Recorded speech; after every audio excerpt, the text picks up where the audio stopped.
Hello, my friends. I have four big stories for you today. So, yesterday I talked about how there was all bad news. Vuhledar had fallen, and it was just not a great time. I know some people were like, "Oh, that's clickbait." They've told me this in the comments, or clickbait. No, I actually had fewer views for this, but I have to tell the truth, and the truth is, it was a bad day. But Anna from Ukraine framed this for us in a different way, and I want you to hear what she has to say. If you don't see Anna, if you don't aren't just subscribed to Anna, please subscribe. Watch this.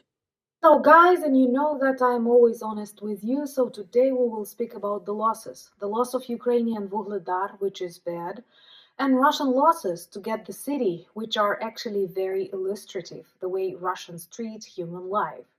So, since the very start of the full scale war, Vuhledar was on the front lines. It became known in 2023 when the largest tank battle of the 21st century took place on its outskirts. And to get the town, Russians lost 9 brigades. 9 brigades. If you count the number of soldiers, this can actually be starting from 18,000 to 36,000. And that is the size of an average army in the EU country. So to get just one town already totally destroyed by their cubs, Russians were ready to sacrifice a number of people that is equal to the army of maybe your country. This is It's quite a perspective, isn't it? insane. And another proof that first, you cannot negotiate with such people who do not respect human life at all. And second, if you want to save more lives, even Russian lives, we need to defeat and demilitarize Russia so that they don't have tools to send their own people to the mid grinders like Vuhledar. Okay, so that's actually a really good points that she had there. And when you look at it, here's how much Russia advanced in 1 year. Not just Vuhledar, but just in general, 1 year, year over year. For a country of their military might, it's nothing.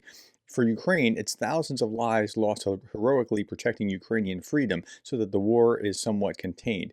But see, in the blue, this is what Ukraine has picked up. In the red, this is what Russia's picked up. That's one entire year of fighting. Look, Jay and Kiev adds to this. Nothing demonstrates the disparity in value systems between Russia and nations of the free world like a year of Russian, in red, gains in Ukraine. They traded 400,000 other people for this. Now, not 400,000 deaths, 400,000 either critically wounded, so they're casualties off the battlefield, or dead. October 1 to October 1, 2023 to 2024. Again, this represents 400,000 people whose lives are irreparably shattered. That's just on the Russian side. And that's what they're willing to do for this little bit of real estate. And why? Okay. The Associated Press believes that Vuhledar's downfall was caused by the refusal to allow Ukraine to strike deep into Russia. Now, I'm not sure that's entirely fair. Maybe they would have held out some bit longer. Russia was just going to keep doing this, and Ukraine held out as long as they could. Would it have helped them if they were able to strike? There's no doubt it would have helped them. But we want to be careful about how we're saying things. I have great respect for War Translated. This is Dimitri at War Translated, and he does a good job, and he's repeating what the AP says. But there's a little bit more to the story. Military officials and analysts say that Kyiv's situation has worsened in part because of the West's hard line red lines. Absolutely, that is true. Okay, here, Ukraine outpaces, this is the second big story now. Ukraine outpaces Russia in the drone arms race, expected to produce 4 million small strike drones in 2024, nearly 3 times the Russian 1.4 million. Okay, and so Russia's trying to keep up, but they're not going to be able to keep up. Anton Goroshenko talking about this. This is from a BBC article. Russia is acutely short of personnel to work at defense enterprises. Such plants are looking for tens of thousands of new employees, and Russia is throwing all its money into military-industrial complex, but there are still not enough people to work there. Russian economy is overheating. I'm not sure overheating is the right word for this, but they're having problems, certainly. Here's Arthur Rahe. He did a really good job unpacking the same kind of thing as Anton Goroshenko did, and so we're going to use Arthur's here. Russia is in dire need of personnel to work at defense enterprises such as factories are looking for tens of thousands of new employees. The production of weapons and military equipment has increased sharply. Okay, that's all true. The demand for shift workers in the industry is growing, and some defense plants are actively attracting young people. From August 15th to September 15th, more than 90,000 vacancies. That's 1 month. 90,000 vacancies were posted on the largest Russian job search portals. Okay, now, so if you're a Russian and you're trying not to go to war, this seems like it would be tempting, except it doesn't seem to be tempting. Engineers of various categories, turners, and CNC machine operators are especially sought. Last year and a half alone, 520,000 new jobs have been created in the defense industry. In the military industrial complex has grown by 600,000 since 2023. So it's grown by 600,000, 520,000 new jobs, and how many were lost as casualties in Ukraine? At least 400,000 over the last year, right? I mean, in just 1 year, 400,000 plus the 500,000 new jobs, plus people getting out of the country because they didn't want to be mobilized. And so it starts to add up after a while. Some current and potential employees have gone to fight in Ukraine, so they get pulled out of the factories onto the front line. And then we have a situation where the influx of migrants into the country has also decreased, and so they can't backfill those industrial jobs that no one wants. And why does no one want it? Like that's really the issue here. Why are these jobs just not being snatched up? Because they pay better, but the factories and recruiters are trying to attract people from other regions by temporarily housing them near their workplaces. And the military industrial complex has the highest salaries, around 200,000 rubles per month, and they're usually offered to welders and turners and CNC operators. So if you have these skills, wouldn't you want to go there? You would think. But not everyone wants to go onto this shift. According to Headhunter, only about 3% of all applicants are ready to agree to such work. Well, there's a reason for that. Neither salary increases nor conscription exemptions help keep employees from leaving for calmer jobs. Shift work does not include full days off. Some ads indicate 6-1, that's 6 days on, 1 day off, or even 7-0 work schedule for 11 hours a day. So while it's good pay, it's going to burn you out. And so why would people want to do that? Okay, so that's what's going on there. And they're having a really hard time trying to keep that going. Now, they have other problems as well.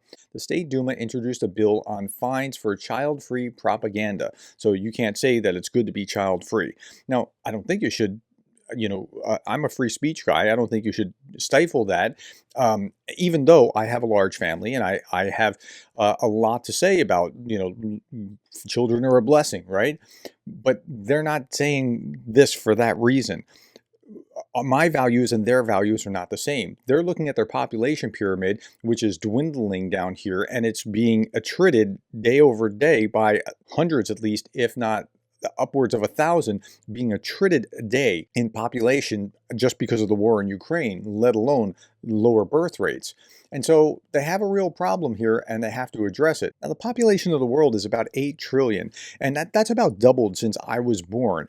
And I know some people will be like, well, we have too many people on the planet. No, you have people that have not had their human capital maximized so that they can contribute to society. Because if they did, there wouldn't be a drain on society. They'd be finding innovative solutions to be able to add value to society. Russia is having that significant problem with the birth rate, and they have to address that on top of not being able to find people right now. Now, they have to address this because they're looking forward to the next war 20 years from now when they're going to have lots of Russians to be able to fight. That's kind of the way that they're thinking about this. All right, third big story.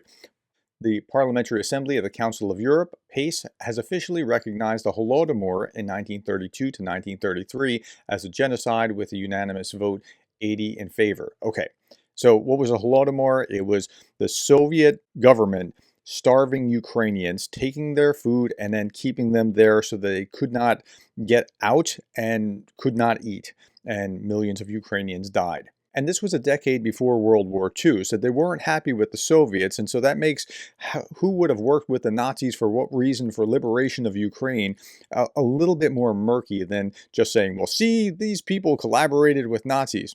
Slow down. Millions were just starved to death by the Soviet government. They wanted independence from the Soviet Union.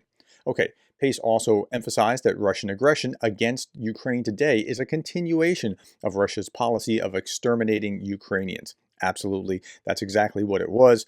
That was the vote, 80 in favor, 0 opposed. Now, what will come of this? Not a lot. It's a moral statement. Does Pace have any authority in Europe? No, Pace has no power to pass binding laws. It's somewhat like the UN. Okay, meanwhile, the new NATO Secretary General, Mark Rutte, thank you for correcting me, folks, that said it's not Rutte, it's Rutte, that's right, visited Ukraine. It's the first country he visited in his new position. Ukraine is now closer to NATO than ever before, Rutte said, but I want you to hear what he had to say in his speech. It was very good. My second priority is to step up our support for Ukraine and bring it ever closer to NATO. Because there can be no lasting security in Europe without a strong, independent Ukraine. I know from personal experience with the downing of flight MH17 in 2014 how conflict in Ukraine is not contained to the front lines. So we must do our part. We must deliver on the package agreed at the Washington summit. The command, the financial pledge, and Ukraine's irreversible path to membership. Well, that's good to hear. We must sustain and Ukraine's irreversible path to membership. I'm glad that he said that. He was also talking about his NATO fella. This is a North Atlantic fella organization. NATO Secretary General Mark Rutte loves his fella, made as a gift by NATO forgers. NATO remains committed to the fight against disinformation and supporting Ukraine, and that's his fella, the NATO dog. Okay. Finally, we'll end with a couple of things here. Day 953 of my 3-day war. We have captured Vuhledar, taking 20,000 casualties to capture a town that had a population of 15,000.